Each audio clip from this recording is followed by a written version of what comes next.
eSIM promises convenience, but not every phone works the same way with every carrier.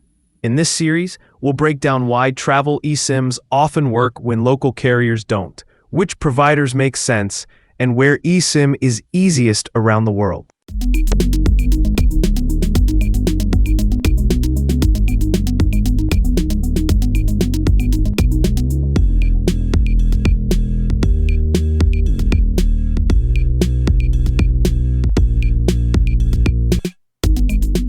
That's right. Your phone may support eSIMs, but that does not mean every carrier will accept them.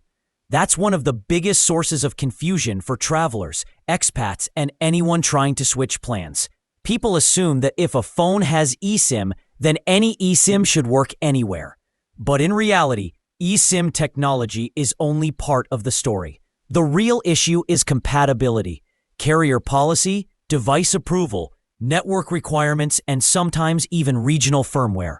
So, in this video, we'll break down why your phone might work perfectly with a travel eSIM but still get rejected by a local carrier.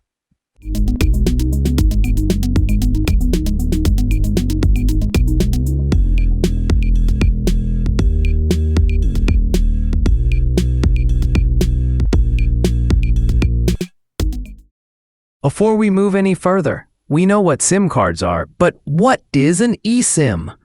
An eSIM is a built-in digital SIM inside your phone.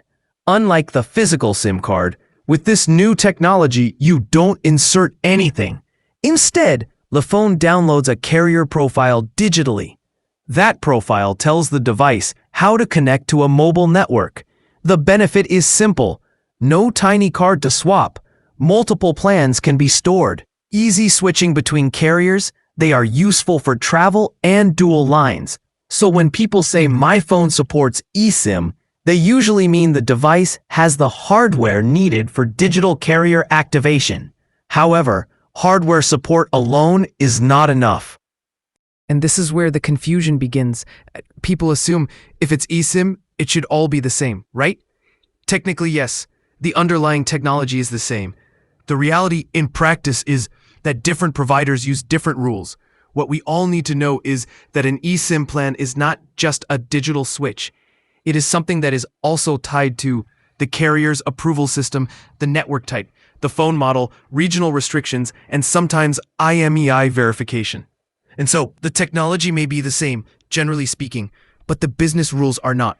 That's why one eSIM can work instantly, while another one says, unsupported device, or activation failed, or cannot provision eSIM, or even phone not eligible. Why is it that travel eSIMs seem to always work? Well, travel eSIMs are usually much easier to activate because they are designed for convenience. It is a service that focuses on making life easier for travelers, tourists, and business people. Besides, most travel eSIMs are probably data-only, built for international use while temporarily on the road, optimized for broad compatibility worldwide, and they are less dependent on voice service certification.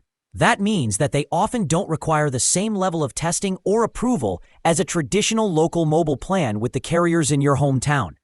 Travel eSIM providers want the widest possible customer base, so they usually support many phone models as long as the device is eSIM compatible and unlocked. In other words, travel eSIMs are often more flexible because they are built to be simple. And therefore, it is not surprising to find your local carrier selling you a travel eSIM while rejecting your device for a long-term local plan.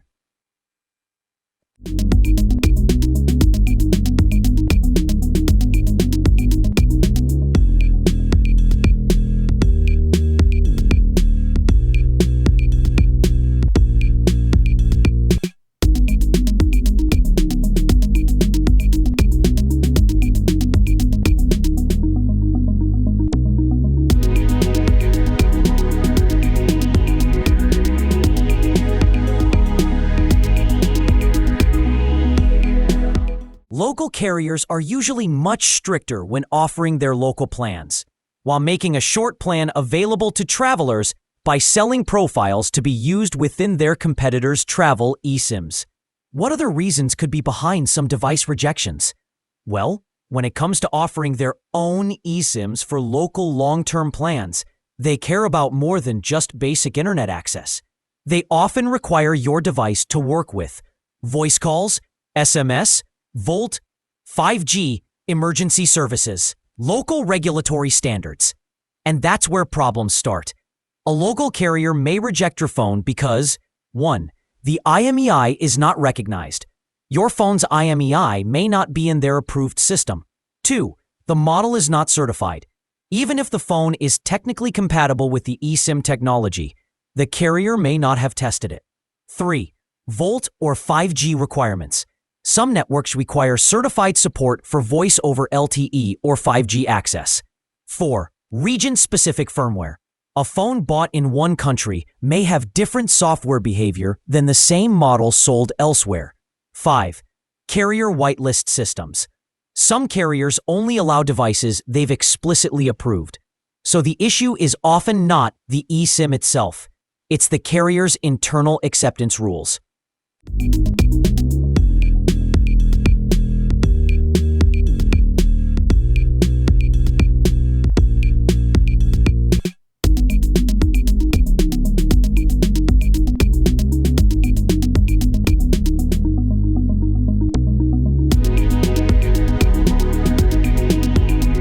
Here's a common real-world situation. A traveler buys a phone overseas, and not only the device is eSIM capable, and it is working perfectly with a travel eSIM acquired abroad from an international provider. Everything looks fine. QR code scans successfully, the plan installs, mobile data works immediately. But then that person tries to activate a plan from a local carrier in another country, and the carrier says, your device is unsupported. That's because the travel eSIM provider he is using may only need data access, while the local carrier wants a phone that meets all its certification and network requirements. So there you go. Same phone, same eSIM technology, very different approval process. This is the most important takeaway. The technology is similar, but the approval process is not. An eSIM is just the delivery method. Whether it works depends on the phone, the carrier, the region, the network features required, and whether the device is on the carrier's approved list. So if your phone works with one eSIM but not another, that doesn't necessarily mean your phone is broken. It usually means the carrier rules are different.